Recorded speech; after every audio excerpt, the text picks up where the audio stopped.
Usa ka pagtuo, usa ka tingog, usa ka katawhan.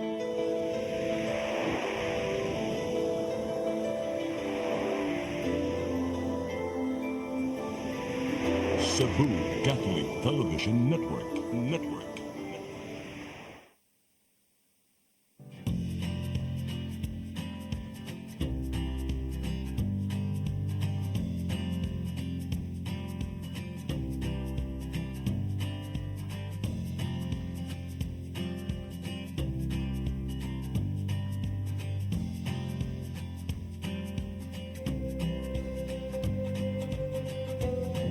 Maayong adlaw kaninyong tanan, kini si Jeray. Hello everyone, this is Deb. You are watching New Start OzoneMed Health and Wellness Talk. Ito ang programa na hatid sa inyo ng OzoneMed Wellness Clinic kung saan ibabahagi ng mga doktor ang kanilang kaalamang medikal tungkol sa inyong kalusugan. You know, Kuya Jeray, here in OzoneMed Wellness Clinic, our mission is to educate our patients not just about health and wellness but also about other modalities of treatment para sa kanilang mga sakit pati na sa cancer. Tama ka dyan, Deb. Kamu tanan diha ka nagtanaw karon, mapabata man mo, batanon, or mga tiguang, or may edad na, syempre kini nga programa para ninyo. Ani-ami andam nga mo-share ninyo sa among mga kaalaman, sa atong mga impormasyon tungkol or mahitungod sa bisan unsa nga paagi nga makatabang ninyo pinaagi sa ozone therapy dinhi sa clinic. Kay kining ozone therapy nga gi-offer sa OzoneMed Clinic dili lang ni para sa mga may sakit o may cancer, kundi para kanatong tanan mga walay sakit o di jud gustong magkasakit. Sa programang ito, sasagutin rin ng mga doctors from OzoneMed Cebu at OzoneMed Davao ang mga commonly and frequently asked questions about health and lifestyle. Kini nga programa para kaninyong tanan, labi na karon no, nga dili na gyud nato mahibaw-an, mapabatan-on man or natay edad, ang sakit wala na gipili. Busa pagpadayon ta nga i-share nato ni sa mga nagtan-aw karon sa inyong mga higala o sa inyong mga kapamilya para makuhaanan ni nila og mga leksyon. Kuya Jeray, ang topic na tatalakayin natin for this episode ay ang importance of early health detection. Kauban ng OzoneMed Wellness Clinic Cebu, Physician in Charge, Dr. M.I. Aguinaldo, o syempre ang Medical Director sa OzoneMed Wellness Clinic ug ang Cancer Overcomer for 16 years, Dr. Rio Barales. Maayong adlaw mga doctors! Maayong adlaw sa inyong lahat at narito tayo ngayon sa ating new episode po. Salamat Deb and Jeray for introducing this new topic. And with us here is Dr. M.I. Aguinaldo. Hi, Thank Doc. you. Say hi to muna. Hi all to those who are viewing our episode today. Okay, our topic today is the importance of the early health detection. Ano, Doc? Yes. Po. Kaya talagang we are so thankful that we are able to share to you some information, It's the phrase like prevention is better than cure, no? Kasi mahirap pagka katulad natin ng mga habits natin dito sa Pilipinas kung kailan na may nararamdaman na saka lang pupunta at magpapa-check up sa mga doktor, Let it be a habit for us all na mag-take time tayo na talagang mag-annual check-up tayo, At katulad din ng mga sinasabi po namin na pagdadating ang birthday mo, it's your gift to yourself, na magpapa-annual physical examination po tayo. Especially when you reach the age of 35, or 40. Sabi ganun, life begins at 40, pero yun na pala nag-uumpisa. Pero as early as 25 sana, kasi hindi na namimili ang cancer ngayon. Talagang for early detection and health, yung makita po ninyo, talagang ma-assess ninyo na maayos ba ang aking pangangatawan. Bigyan niyo po ng panahon ang inyo pong mga sarili. Okay, let's talk about it and discuss about the importance na yun. Yes, you have discussed earlier na prevention is better than cure and it is a crucial step para mawala talaga or masolusyonan natin yung mga sakit early on. Pero ang pinaka question po natin for this very first question ay paano yung mga ibang companies right now, or most of the companies right now, are into the pre-employment or the annual medical exam. And it is a good way para to prevent those people na magkaroon ng sakit, lalo na sa mga BPOs and other companies. So, what's your take on this, Doc? Ako, siyempre, mga company, kailangan alam nila, yung mga employee ba nila, bago nila tanggapin, they are healthy and physically fit, no? Mentally fit din also, no? Kasi doon naka-base din ang productivity, no? ng bawat employee mo. Kaya I really salute those companies who are really taking time, asking their employees or even yung mga nandoon sa loob ng kanilang mga companies, na talagang may annual check-up pa rin ang mga ang mga employee natin para it equals also to the good sales and and productivity of each and every one. Yes, Doc. Magandang kasi ito, magandang simula ito para sa mga empleyado. Kasi mas nakaka-bless nga yung mga empleyado kasi they have the chance na mabantayan yung mga sakit nila. Makita yung condition every year. Kasi tayo mga Pilipino, hindi tayo magpapacheck up hanggat wala tayong nararamdaman. And with the annual medical exam, ito yung way para makita rin ng mga tao, ng mga empleyado specifically, na every year nakikita nila ano yung condition nila for this year, for the last year. So, mas maganda na merong annual medical exam kasi ito yung way na nade-detect nila early on yung mga sakit nila. Tama. Kasi pag early detect natin na meron tayong diferensya, ang intervention would be good and magiging maganda yung outcome Yes, ng early detection. Kaysa yung nandun na sa last stage na siya. At then tayo papasok, And it's also an encouraging for us na pag nakita mo ang annual physical exam mo, healthy ka. And then, you learn it also from us.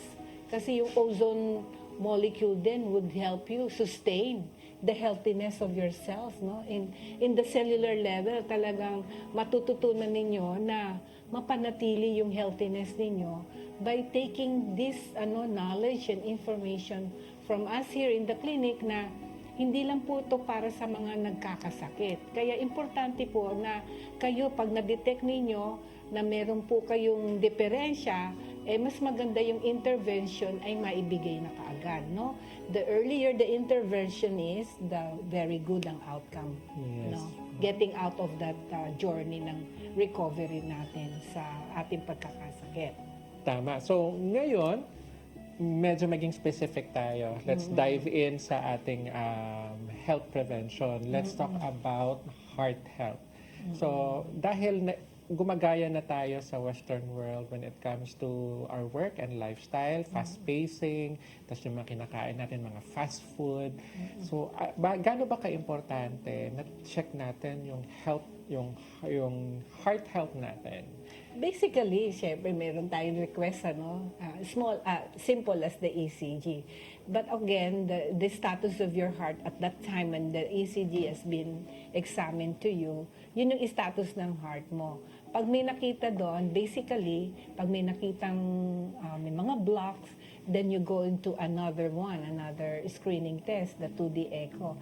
Siyempre, pwede din naman na pumunta ka na rin dun sa heart doctor mo, nakakilala at dun kampante ka and get his opinion about the result of the ECG. But the important thing is yung basic pa rin, by the blood, we can request for the complete blood count, Kasi doon nakikita natin yung mga generals at yung mga soldiers ng ating blood component, Doc, takin mo yung hemoglobin mo, parang magkapareho lang din yan, Hemoglobin is the oxygen content of the blood component natin, Yes. Pag mababa yun, parang pareho lang din sila ni red blood cells. Kasi si red blood cells ay yun ang nagke-carry ng oxygen, na dinidistribute natin sa bawat organs natin.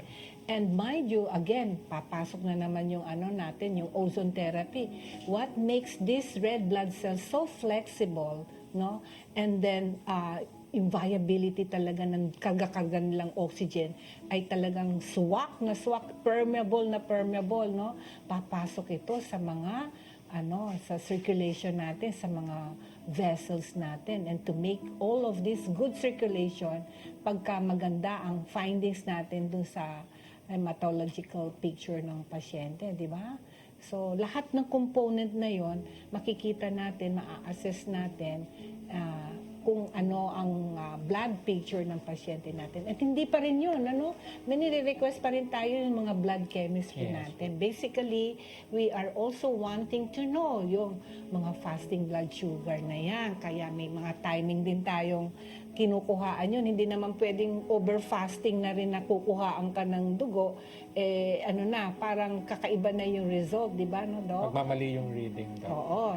Minsan naman, nag-request din tayo ng HbA1c. Ito yung 3 months period ng blood sugar mo in a 3-month period.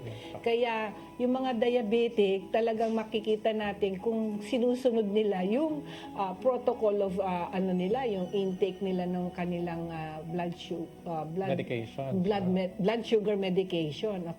And then also nakita natin malaki din ang tulong ng ozone therapy when it comes to the control of the blood sugar and the control of the blood pressure of our patient. Kaya kitang-kita by the blood at makita yung ma-interpret natin kasi siyempre may opinion ng cardiologist, may opinion ng mga internist, may opinion din tayo, at binibigyan natin ng information ng ating pasyente, then magkakaroon ng confidence ng pasyente.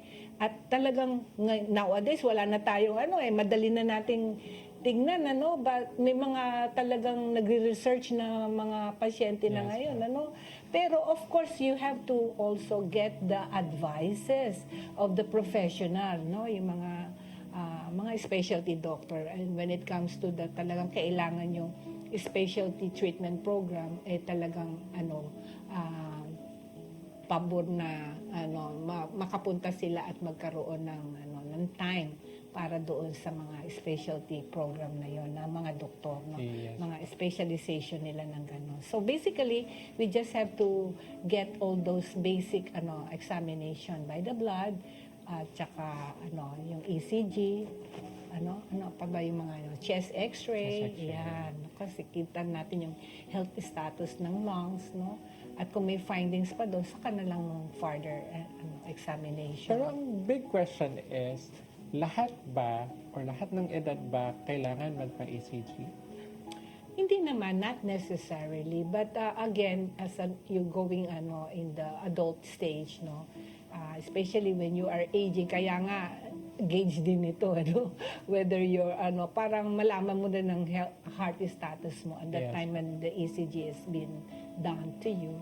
At least alam mo na you have to do something about your the findings in the ECG, no? Yes, correct po. During the annual medical exam, inaalaw lang nila yung mga empleyado nila if yung age ng employees ay 35 years of age, and also yung mga, tama po kayo, yung mga BP monitoring, kailangan, isa rin yung pang-prevent na meron na palang nag-accumulate na increase ang blood pressure at hindi natin tinitingnan pala. Kahit yung iba wala pang symptoms pero mataas na yung BP, and that's very delikado kasi mas delikado yung wala tayong simptomas tapos habang naglalakad pala tayo bigla tayong na-stroke. So mas delikado yung walang nararamdaman kaysa yung may nararamdaman, kasi pag may nararamdaman pwede tayong huminto para magpahinga, para bumaba yung BP. Pero kapag wala tayong nararamdaman, sige pa rin tayo, tuloy pa rin tayo with our activity. Super taas pala ng BP natin, pwede nang pumutok yung mga ugat natin. Kaya it's very important na talagang nagpapa-BP tayo para makita natin. Yes, every now and then, Yes. Pagka, yun, maganda yun sa isang company, na makita din niya yung health status ng kanyang mga employee.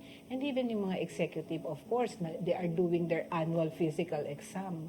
para at least alam nila yung health status nila. Hindi natin naantayin na tutumba na lang yung kaibigan natin. Let it be an encouragement for all of us na talaga magpapatingin po tayo annually.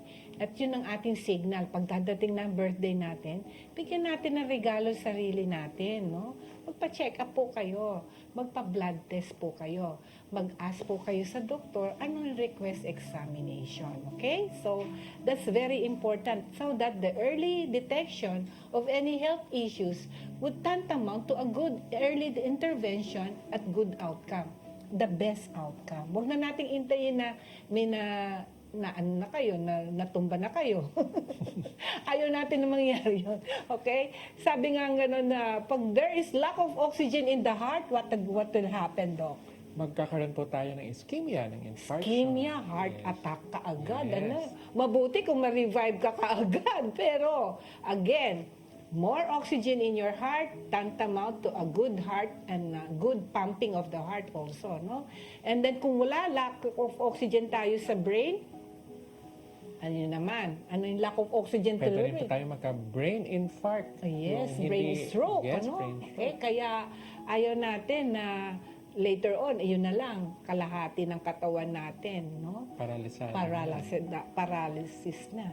Yes. Eh, paano kung double siya? Di bedridden ka na kaagad at the age of 25, 35. May nangyayari pong ganun, ano?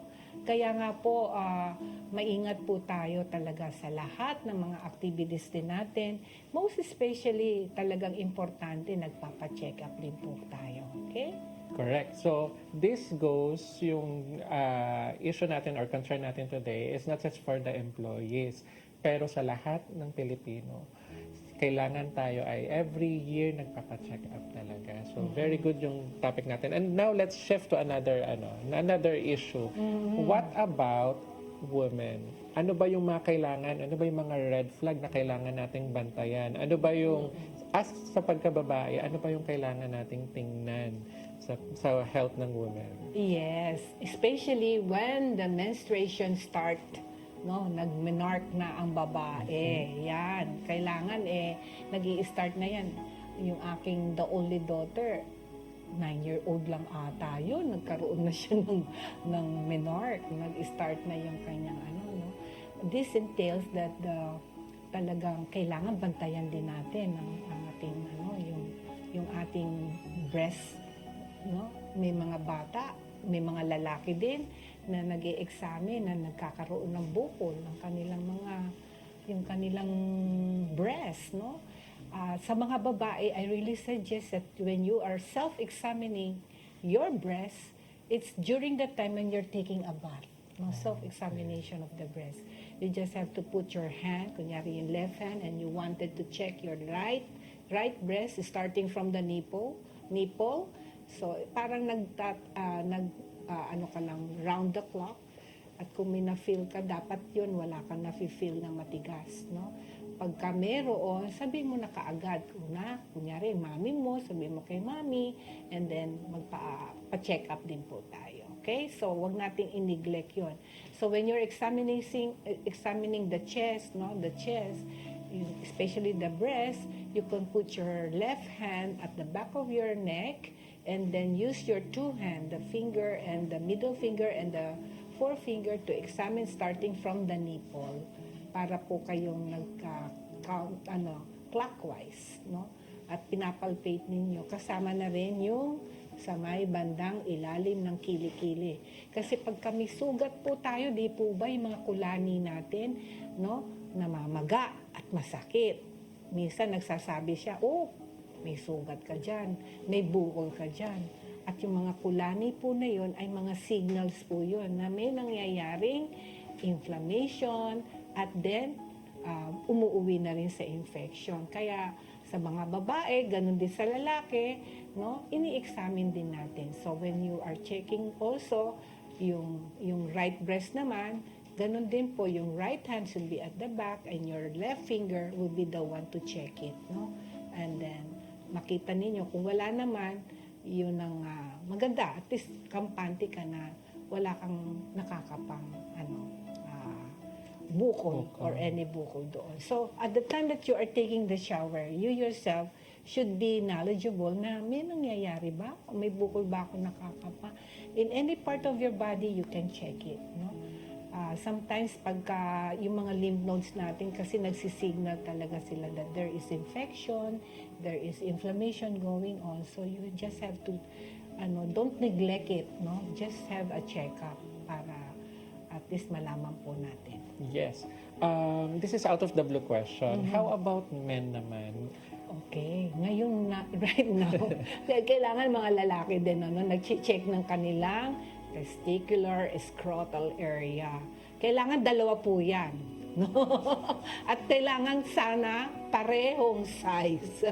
Pag asymmetrical yan, may nangyayari din po. No? Sometimes na po ninyo, mga sinasabi na hernia, no? May mga ganong sa bata pa lang nalulus-lus na. Ibig sabihin, part of the intestine are going down into that area, ng inguinal area. Akala mo scrotal, pero yung pala hernia. That means na loosen up po yung space na yon, hindi na sarado yon, kaya tantamang talaga na may surgical procedure na gagawin ang doktor doon, mga surgeon. Okay? So, mga kalalakihan, kailangan ini-examine din nyo. Mga baby, sa pedya nga, chinecheck natin kung kompleto. Sometimes, hindi pa nagdi-descend yung isang scrotal na yun. Talagang kakapain din ng mga pediatrician yun if it is nandun din talaga siya. So, then, nagkakaroon po ng yung history din ng mga pasyente, no? Na sometimes wala yung isa, kaya yung tendency na yan, another ground yan, yung baby pa lang nalaman na dun sa ng pediatrician, wala pala yung isang scrotal niya, no? Tapos kinasal siya later on in her life, hindi na reveal na may sometimes ground yun ng sa mga premarital counseling, kaya in all of this talagang kailangan na open po tayo na whatever happen in our body should not be neglected, no? Yung isang tabi mo na lang, bahala na lang, okay lang yun. Hindi. Kailangan po talaga magti-take time tayo to examine. Magkakaroon tayo ng self-examination for all our body parts. Correct, Doc. I'm looking for the prostate cancer. But before that, we will just take a break. Back to you, Deb and Juray. Naku, Kuya Juray, marami pang i-discuss ang ating mga doctors mamaya about our topic dito sa OzoMed. Kaya dapat abangan nila yan. Siyempre, dapat nilang abangan yan kasi dito sa OzoMed, hindi lang talaga kwentuhan or hindi lang talaga yung teaching lang ang meron tayo. Dito sa OzoMed, nasaksihan mismo namin yung mga ginawang himala ng Panginoon sa mga buhay ng ating mga pasyente. Sa kadagan sa mga pasyente sa different branches, 11 branches dito sa Pilipinas, sobra kadako ang among pasalamat sa Ginoo nga daghan sa among mga pasyente nga nakapag-overcome na sa ilang mga sakit, mapa-cancer man yan or degenerative diseases. Deb, isa sa naging blessing natin dito sa OzoMed na nasaksihan natin yung mga ginawang himala ng Panginoon sa buhay ng ating mga pasyente. Yes, agree ako dyan, Kuya Juray. Ang dami na nating healing stories and overcoming journeys na naging inspirasyon sa karamihan ng ating mga pasyente. Yes, tama ka din. Libaw ba mo mga kapamilya, mga nagtanaw ka nato karon, especially din sa Visayas, no? Na-feature na nato ang kwento o sa storya, healing story nga gikan sa Davao. Pero wala mi muhunong ana kay sa halos sa tanan namong branches daghan kay tag mga overcoming stories. Ug usa sa mga overcoming stories kanang yagian niya, di lang siya nag-inusara sa iyang kinabuhi kundi kauban niya ang pamilya o syempre ang mga amigo kasi napaka-importante sa ka-journey sa mga cancer patients na naang suporta sa pamilya o syempre ang ilang faith o ang ilang pagtuo sa Ginoo. Panoorin natin ang kwento. Hello everyone! Ako po si Deborah at ito ang OzoMed Overcomer's Journey. Sa episode na ito, babalikan natin ang healing stories at overcoming journey ng mga pasyente dito sa OzoMed Wellness Clinic. At mula dito sa Batangas City, natunghayan natin last year ang kwento ng mag-asawang senior citizens na napagtagumpayan ang sunod-sunod na pagsubok sa kanilang pagsasama at pananampalataya. Paano nga ba nila hinarap ang hamon ng kanilang mga sakit? Panoorin natin ang testimony na ito. colon cancer stage 3B. Ako po yung husband ni Mami Ellen, 76 years old. Missionary pastor po ako. Ako po yung na-diagnose sa stroke ako tapos na Parkinson disease. Nung ko po naalala si Dr. G, kasi Dr. Hilera po ay talagang close friend namin. Naalala ko siya nung nasabi niya, Mami, magpa-ozone ka noong pa po before pandemic. Sabi ko, wala naman na po akong nararamdaman. Ginanap ko po yung ozone meds sa YouTube. Overcomer. Ang nakita ko po ay yung pong nagbara ang puso na nawala sa ozone, yung pong pulis. Sabi ko, ay talagang dapat ay tayo yung magpa-ozone na dahil para ako'y ma-opera. Sa ozone therapy, para bang na-repress yung brain ko, na-repress yung heart ko. Sabay-sabay na problema sa sakit. Hanggang sa unti-unti napansin ko, nakakalakad na ako. Pero nandun pa rin na naalala ko yung magpakatapang ka sa harap ng problema sa Panginoon. Ilagay mo lahat sa Panginoon. Kaya ako, ang laki ho una sa Panginoon, dinrovide niya yung ozone therapy sa aming mag-asawa para kami gumaling. Ako po si Pastor Albert Santiago. Nagkaroon ng na-stroke, nagkaroon ng Parkinson, pinagaling na ako ng Panginoon. Patuloy pa ako pinagagaling sa magitan ng ozone therapy. Malaki po na itulong ng ozone therapy sa akin at sa aming mag-asawa. Ako naman po si Mami Ellen Santiago, colon cancer stage 3B, na ako po ay lumalakas at pinagagaling ng Panginoon dahil po sa ozone therapy.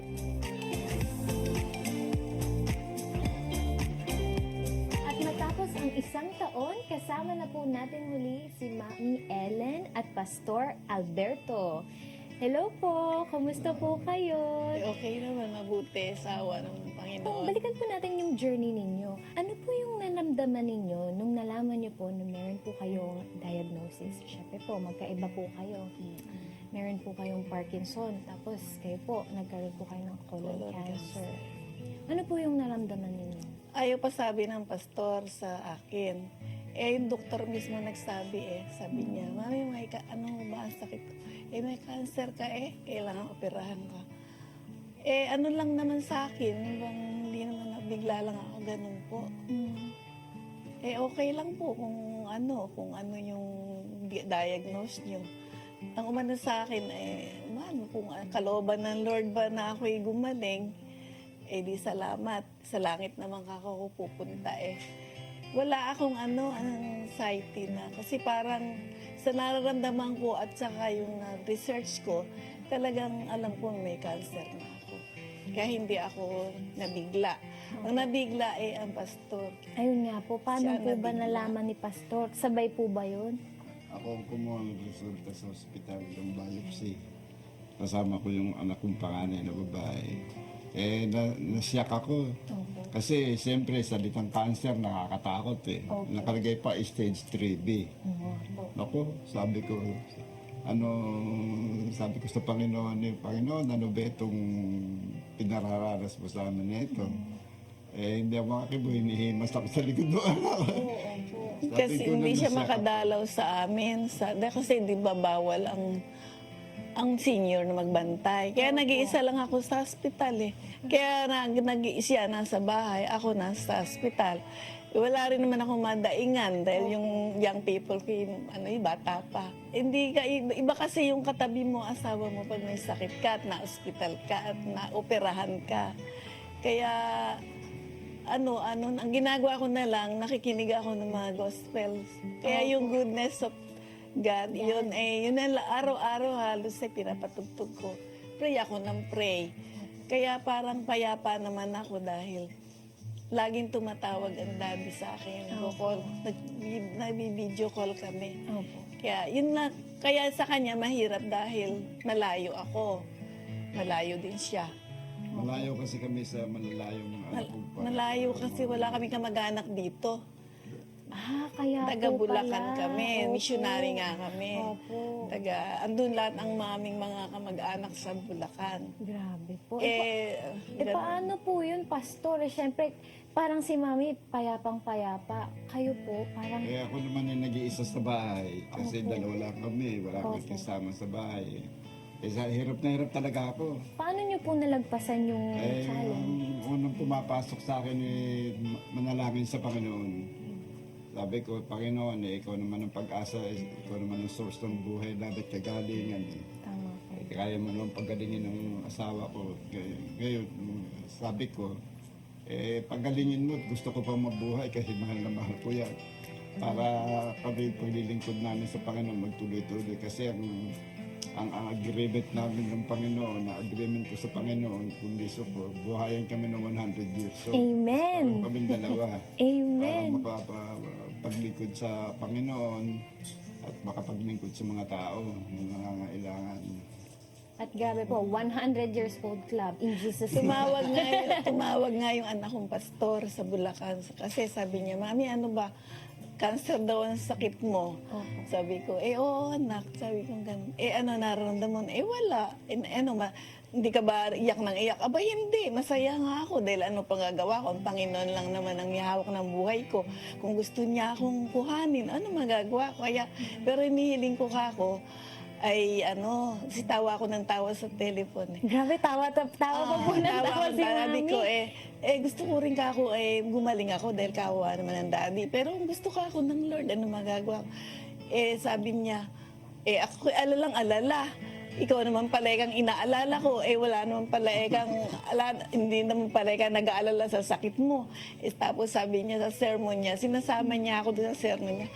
Tumawag ka ako sa mami ko, ako yung nag-aalala. Yung pala mas malakas pa faith sa akin ng mami ko. Sabi gano'n niya. Sabi niya, okay naman pala mami sa'yo, hindi ka na shock. Hindi. Sabi ba't ako, pag ako nasa langit, wala na akong nararamdaman. At saka ako, masaya na raw, nakita ko ako si Jesus. Gano'n ang sinasagot ko sa akin mga anak. Hindi ako iyak ng iyak, hindi. Kasi alam ko na kaya akong pagalingin ng Lord kung gusto niya. Ngayon, tanggap ko na rin, accept ko. Kung ayaw niya, okay pa rin. Dahil Surrender na talaga kay oo, Lord. kung ano ang gusto niya. Inspirational talaga si Mami. Nakakahawa po kasi ang faith, di ba po, kapag may pinagdadaanan. Paano po yun, Pastor? Di ba, syempre, sabay po kayo. Ano po yung, parang kinwestiyon niyo po ba si Lord? Na bakit Nagtanong din ganito ako, sabay? hindi naman Ang pastor naiwasan nagtatanong, dyan. ako Kasi hindi. nag-iisa ako sa bahay. Opo. Siyempre sa gabi nag-iisa ako. Hindi ako makalapit, hindi ako makadalaw. Napakahirap pala nun. Kasi sabi ko nga sa kanya, Parang long distance po. malaki na idadagdag sa kagalingan na isang may sakit kung nayayakap ng loved ones nung nadadalaw. Hindi ako makadalaw. Hanggang bakod na ako ng ospital. Grabe. Sabi ko sa Panginoon, ito ba ang price namin sa paglilingkod sa iyo? Iyak ako tahimik naman ang Lord. Hindi ko may Hindi siya kumikibo. Pero nakikita namin yung himala. Nag-provide siya ng mga tao na sumusuporta sa expenses namin. Yun na Hindi nagpapasigla sa amin. nagkukulang. Lalo kaming Sabi ko, bubuhayin pa kami ng Lord kasi nagbibigay siya pampagamot, pampabili ng pagkain, challenge din yung faith namin. pambili ng mga foods. Teka na, nagbibigay talaga sa amin na ginagamit ng mga tao. Dami pong miracle si Lord na parang nakita niyo po. Noon nga ako'y nasa ospital, sabi ng nurse, alam mo mami, may mga kasabay ka na na-opera dyan Yung isa ka, namatay na Grabe po. Sabi, ikaw fighter ka Alam namin na ikaw gagaling Bakit ka ako? Kasi hindi ka naman daing ng daing Hindi naman po na madami pong syempre yung paniwalang-paniwala sa inyo pong testimony at marami po kayong nai-inspire. Ano po yung pinakamahalagang aral na natutunan niyo dito po sa journey ninyo ng pagpapagaling? Una, lalo kang napalapit kami sa Panginoon. Pangalawa, lalo kami nagtiwala sa Diyos. Pangatlo, nagtiwala kami lalo sa Ozone. Kaya iyan Ozone therapy yung pinagaling siya. Tsaka ako sa stroke at tsaka ini-endorse namin sa maraming tao. Sinasabihan namin yung Lahat ng mga friends ko kaibigan sa namin. Facebook na may mga sinishare ko yung Ano naman po yung message of encouragement nyo sa ating pong mga viewers? ang message namin, huwag sila mawawala ng pag-asa. Una, Panginoon ang source. Siya ang source ng ating buhay. Pangalawa, manalangin. Humingi ng guidance sa Panginoon. At i-guide ka sa tamang gagamot, sa tamang gamot, pagpapagaling. At ang aking masasabi, kung sila matakot magpausot, gaya ko noon natakot eh. Pinurob ng Panginoon naman na hindi ako dapat matakot. At nakita ko naman yung ginawa ng Panginoon sa pamamagitan ng Ozone. Nasabi ko, ito kaloob ng Diyos sa tao yung Ozone para gumaling sa maraming sakit. Tsaka nakita ko doon si Dr. Barales pinagaling. Yun Siya ang ako'y inspired gumaling. sa amin. Sabi na, yun nga, kaya niya binigay ito, gumaling siya. Gagaling din kami dahil siya ang patotoo. Thank you so much po for sharing yung inyong journey. Naku, marami na po kayong mai-inspire. Dahil po kayo ay magaling na at in Jesus' name, strong na. 100 years club in Jesus' name. Yung mga meron pong mga Parkinson disease at meron pong colon cancer, ano naman po yung inyong message para sa kanila na encouragement po? Ang message ko sa kanila, tulad ng sabi ko noon, if you give up the battle, you will lose the battle. Hindi sila dapat give up kahit sila may sakit, di mawalan ng pag-asa. Dahil meron namang binibigay ang Panginoon na paggaling, lalo na ozone therapy. Kaya masasabi ko sa kanila, subukin nila, pumunta sila sa anumang, kung saan man sila nandoon sa sulok ng Pilipinas, na may ozone med clinic. Pumunta sila para mapatunayan nila at sumunod sila doon sa instructions para gumaling. Tsaka bago maniwala, subukin muna. Minsan ayaw na, hindi pa naman nararanasan. Kaya sabi namin, kami patunay, tingnan mo nga ako, biyaya na ng Lord noon. Nung may sakit kami, hindi kami makakain, hindi kami makatulog, hindi kami makakilos. Talagang dito kami nakaranas na kami lumusog, kaya lumusog, nakakain, nakatulog, sa tulong na rin ng Diyos. Na siya may bigay naman ng masarap na tulog. Amen. Ganun. Praise the Lord. Thank you sa Ozone Therapy, sa staff, sa lahat, kay Doktora, na talagang Doktora Barales, na kung di siya ginamit ng Lord, paano naman? Salamat ka ako nung ako'y magka-cancer, may ozone na. Thank Yun you, ang sabi Lord. ko. In Jesus' name. Thank you po. And thank you din po sa ating mga viewers. I hope na na-inspire po kayo sa ating message at story for today. And if you want to learn more about ozone therapy, please like and subscribe to our YouTube channel and visit our Facebook page, Ozone Med Wellness Clinic. Thank you so much for watching and God bless you. Thank you. God bless. And now, we're back. Meron tayong naiwang question, Doktora. It is about the prostate. Meron tayong mga annual medical exam na kailangan nagpapa-examine tayo ng prostate. But, yung employees natin nagre-refuse to do rectal examination. How important ba ang rectal examination for yung mga kalalakihan natin? Oo, importante doon. Na-check natin doon. Kasi by palpitation and the rectal part, nalalaman mo na kung nag-i-enlarge yung prostate gland. And at the same time, na-check mo din yung, yung viability ng anal part, no? Anal canal. Yes. Kasi early detection nga, kung meron man doon na mga nakakapaka na naman bukol, yan. So, nalalaman ka agad din, further examination and evaluation would be another one. Medyo mahal na ng konti, Kaya maganda na, rectal examination muna tayo. Basically, yung rectal examination will rule out any bukol in that part by checking also the prostate gland. Alam nyo, 2 out of 3 of the statistic ngayon may prostate cancer sa mga kalalakihan. At sa mga babae talagang malaki din ang percentage, 2 out of 3 din na may breast cancer. Kaya maganda na na-examine yun every man. na sana napapacheck po kayo. Huwag na kayong mahiya kasi doktor din naman ang i-examine sa inyo kung nag-request kayo ng male doctor. But the female doctor, katulad namin, sanay na po kami ma-examine yun. Kaya huwag nyo na pong kahiya, yung mas magandang ma-examine po kayo mabuti para early detection, early intervention, then a better and best outcome po. Yan, thank you, Doktora. Kaya kailangan talaga wag tayong matakot o mahiya kasi early detection mas mura kaysa kapag late na natin nakita yung prostate cancer. So, na-discuss na natin yung medical examination, na-discuss na rin natin yung self-examination, and now we shift to the lifestyle modification. Isa rin itong factor or area na kailangan natin when it comes to health prevention, yung mga sakit. So, ano po yung take ninyo when it comes to lifestyle modification? Oo, tamang-tama yan. Talaga, again, we'll go back to the nutrition pa rin, ano? And then, also the other habits of the meal. Madalas kasi, no, ang mga kalalakihan talagang hindi na mapigilan sa kanilang, the habits after work, no? Inom. Sa pag-inom ng mga high alcoholic, ano? At saka yung paninigarilyo, kaya ang dami pa rin na may lung cancer, Yes, ano? Sa pag-iinom, dahil nga marami din nagkaka-colon cancer. Kaya para maiwasan din yan, again, annual check-up naman ng mga colonoscopy. Pagka nag-age, na kayo?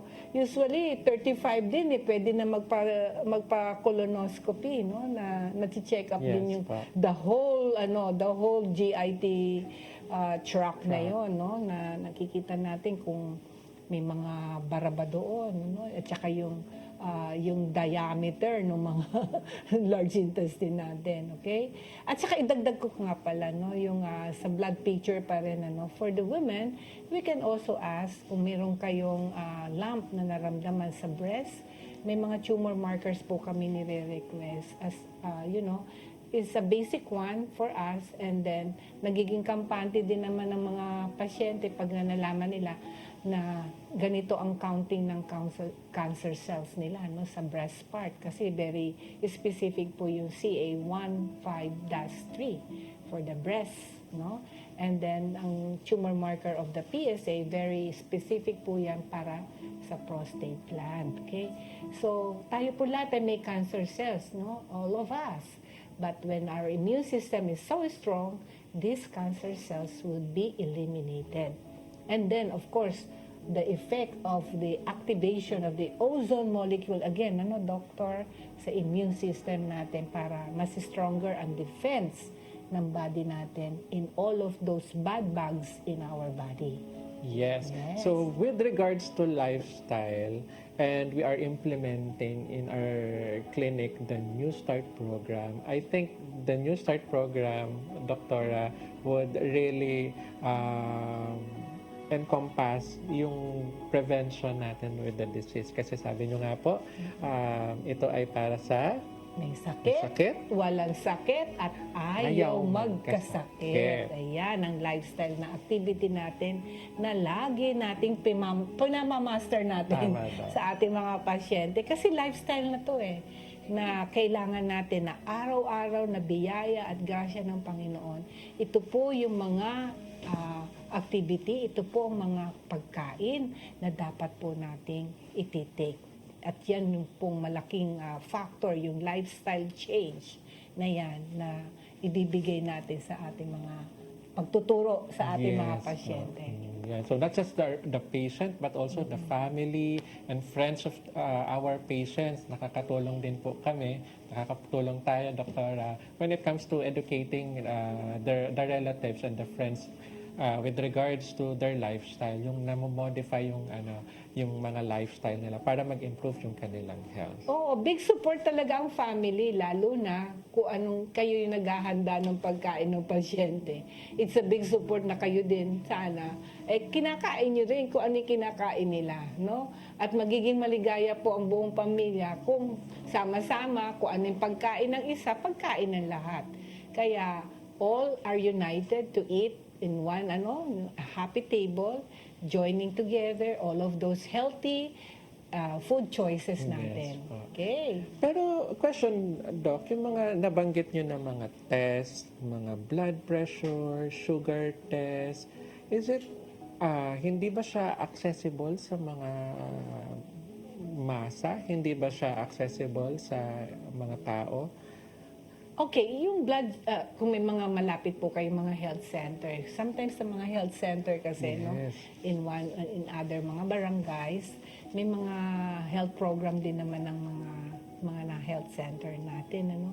Magpatingin po kayo every now and then, magpa-check up po kayo ng inyong sugar, or sometimes may nag-outreach program, mga medical missions, no, na-check na rin po kayo, at makinig po kayo ng mga payo ng mga eksperto po dito, no, na ma-check up po kayo mabuti. Samantalahin po ninyo. But in a barangay like may mga health center po na yan, talagang gamitin po ninyo yung karapatan ninyo na maintindihan at malaman ninyo ano yung mga step by step na gagawin po ninyo para mapangalagaan ninyo at maging healthier ang inyo pong kabuhayan, ang inyo pong buhay. Tama Okay? po. So yung mga simple test na yon, hindi naman kailangan talagang mahal. We start with the BP, the blood pressure, yung mga sugar test, that's accessible to us sa mga community centers and also sa mga company nyo. As your company, meron kayong mga clinic dyan. And also, as we wrap up this, ano yung final advice po ninyo na pwede nyo pong ibigay sa mga nanonood po sa atin? Yes, katulad natin na sinasabi natin na palagian po tayo magpapa-annual examination, annual check-up, simple as yung blood picture po na yon, and then pa-interpret nyo po dun sa inyo pong mga attending physician ninyo at naintindihan nyo po yung status ninyo. Huwag nyo pong i-neglect ang inyo pong kalusugan. Kasi po, health is your wealth. No? Ayaw po natin datnan tayo sa banig ng karamdaman. Okay? Gusto po natin na alive and a quality of life so that we can bring back this Thanksgiving to the life source. And that is the Lord Jesus Christ, who are a great physician. Okay? Tama po, kasi ang katawan po natin ay binigay sa atin ng Diyos. Ito ay templo ng Panginoon. So kaya kailangan talaga alagaan natin siya, hindi yung inaabuso natin, doktora. So kailangan talaga meron tayong lifestyle modification. We really look after yung mga tinitingnan talaga natin, binabantayan natin kung merong mga konting mga sakit-sakit diyan. Usually, yung mga tao sasabihin nila, babantayan ko muna. Ibig sabihin, titingnan muna nila kung pakikiramdaman muna nila kung lalala ba to o hindi. Huwag na sana, doktora. Dapat ang una pa lang, meron pa lang silang konting nararamdaman or nakikita, kailangan pinupunta na agad nila sa doktor, pinapacheck up na agad nila, ginagamot na agad nila. And also, doktora, meron nga mga ibang tao, what's your take on this, doktora? When nag-early prevention naman sila, pero self-medication din naman. Kung mahirap din yun, Yan. mag-end up tayo ng kidney overload. Nag-early prevention naman, Doc, yan. pero mali. Kaya kailangan po na nakikinig din po tayo sa mga advices ng mga eksperto din po. But your health, barangay, health worker, mga doctor po ninyo sa health center, yan po yung mga immediate po natin dito sa ating komunidad, mahirap din po yung nagsi-self-medication, kasi po akala nung iba vitamins yun, pero hindi naman pala synthetically medicating himself, na ang akala nila, marami pong nagkakamali sa akala kaya mahirap din po yun dahil nga karamihan sa ating mga medication has an effect in our liver, liver and also in our kidney. Kaya po, kailangan alagaan din natin yung ating mga liver. Ito yung largest organ na nag-filter ng mga kinain natin, pati mga medications natin. At na-overload yung mga yan kung hindi naman kailangan ng katawan. Remember, kailangan alagaan natin ang bawat parte ng ating mga organ, ng ating katawan. Tama po. Kasi ang naririnig ko po sa mga patients po, sa iba ay sinasabi nila, ay, pareho kami na merong ubo sipon yung kapitbahay namin. Ito yung ininom niya. Ito na rin ang iinumin ko. Mind you, ay hindi lahat ng simptomas ay pare-pareho yung sakit. Iba-iba yung iba-iba yung presentasyon pero same yung sakit. Meron ding iba-iba yung sakit pero pare-pareho yung simptomas nila. So kaya kailangan talaga may early detection, may diagnosis para hindi mali yung mga medications or yung treatment na nabibigay sa kanila. Tama. Yan. Ako, what a wonderful information that we have given today, Doc. Yes po. And I hope those who are viewing us would add up an information and knowledge to them. No? Important po na meron po kayong kaalaman so that you could have confidence in your decision making. Especially, this body is given to us. So you have the right to choose what's the right one for you at doon po kayo mananatiling kampante and have a peace of mind for everything that you are deciding for your body. May pahabol po pala akong question, Doc. In regards to the lifestyle modification, lalong-lalo na sa mga umiinom ng mga energy drinks and coffee drinker and energy drinks para lang talaga to keep them awake. So is it okay for their lifestyle? Okay ba Ako, yun? maraming ang effect din ng mga mga energy drink na yan too sugary, too sugary, a lot of glucose and napakahirap i-metabolize, so mahirap ilabas ng cells and they end up like kaya left and right talaga yung mga diabetic. Saka po yung nasisira yung kidneys po because Right. of this. Even the caffeine, too much caffeine, would also cause some palpitation in the heart, especially kung may heart problem ka pa. So in everything, dapat talaga in moderation. But for cancer patient, meron tayo mga limits of our, may mga may mga advices tayo of what to take for, no? Especially yung mga nutrition part nila. Ayan. Another question, Doc, pahabol ng mga questions na ito. How about pap smear? Oh, yes. Yan. Nako, the basic one. Ang mga kababaihan.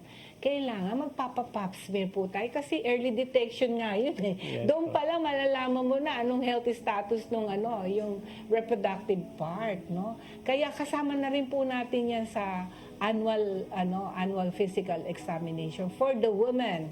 Ano po ba yung Okay. para makita? Ano po ba yung binabantayan natin sa pap smear? Dito natin nadidetect whether that part of the reproductive part of the women has a tendency to have a carcinogenic process ang going on, no? Minsan talaga abnormal uterine bleeding nag-i-start na yung mga yung hindi mapigilan na bleeding doon sa pap smear pa lang makakakuha sila ng sample specimen from the cervix, from the vaginal wall, and then doon sa opening na yon. So, nadidetect mo na yung stages ng mga cells na ito kung ano siya sa normal cycle ng babae. But Tama if po. there is abnormality in it, then magkakaroon ng further evaluation ngayon yung OB-gynecologist for that woman. No? Yes po, correct. Speaking of bleeding, may mga patient, not really our patient, but patients who parang nagkakaroon ng miss na menses. Tapos, Amenorrhea. yes, and then, kinakalimutan na nila na miss pala nila yung mga menses. And pag hindi pala binantayan yun, pwedeng magkalid pala ng ibang other disease. Kala nila the normal lang yun na hindi pala okay yung mens nila. And then, yung pala cancers pala yun. Meron silang mga problems sa ovary nila. So, what's your take on this, Doc? Yes, abnormal bleeding, amenorrhea, hindi din nagbi-bleed pero nandun ka pa rin sa cycle mo na normally talagang every month. Kala po nila okay lang, normal lang po yung So, bleeding. that's abnormal also na dapat nagpapa-check up ang babae talaga every now and then. Kaya very important talaga yung basic, no? Mura lang naman yon yung pap smear na yon na Yes. ginaganap sa Women's Health Clinic, no? Tama Para po. natidetect po natin whether the status of all those reproductive part is very good at that stage of their menstrual cycle. Yan. Another interesting question, Doc. How about yung popular natin ngayon na not just smoking but vaping? Isa itong lifestyle modification na nangyari kasi sabi nila mas healthier daw ang vaping kaysa sa smoking. Nakaka-apekto ba ito sa lifestyle natin, sa health Definitely. natin? Again, you're putting pollutants, no? Not oxygen in your body, especially the lung part, the respiratory system, no? Kahit na ano natin, that's a bad smoke. Chemical pa rin yun. Chemical yun, oo. What we are doing is that a good smoke ang ilalagay po natin, and that is the ozone molecule, Tama, Doc. the oxygen molecule. So, hinay-hinay na po, tanggalin na mga bad habits na yan para healthier and a very good lifestyle tayo talaga. Yan. Thank you, Doctora, for giving us good insight sa ating mga health prevention na napaka-importante, hindi lang to cure the disease, but to prevent na magkaroon tayo ng mga sakit. So, salamat po, Doctora. Amen to that. Thank you, Dr. M.I. I hope you have enlightened this information, no, and help you out to stay healthy, no, the rest of our life and give back this glory unto the Lord. Okay? See you on our next episode. Bye! Daghang salamat, Doc Emay and Doc Rio. Naku, ang dami na naman nating natutunan. Ako din, hanggang kung nakatunan karon din, no. Sa atong mga kababayan diha nga nagtan-aw karon, katong among i-share ninyo para ninyong tanan. Busa kung naamoy mga kaila, kapamilya nga naigibati nga sakit or kinaginahanglan ani nga impormasyon, i-share ni nga programa para kami makatabang nila. Ug kung kamo nagtanaw ani nga programa, please scan ang QR code nga inyong makita karon sa inyong mga television set or kung unsa man asa mo nagtanaw nga platform, kay kini makahatag ninyo mga privileges, discount sa lahat ng branches sa Ozone Med Wellness Clinic sa Davao, Cebu or sa Bacolod City. To know more about ozone therapy, please visit our Facebook page, Ozone Med Wellness Clinic, and our website, ozonemedclinic.com. Thank you again for watching. This is Deborah. O magkita-kita ta sa sunod nga episode, syempre din hilang sa CCTN 47. Hangtod sa sunod nato nga panagkita, kini si Juray o kini ang You Start Ozone Med Health and Wellness Talk.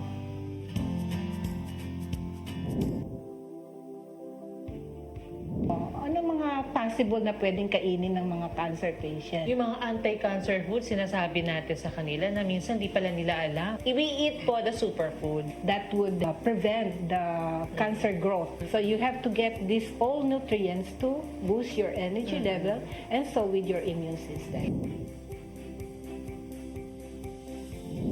At doon tayo magtatakal ng mabuti, Doktor, the nutritional part of our cancer patient.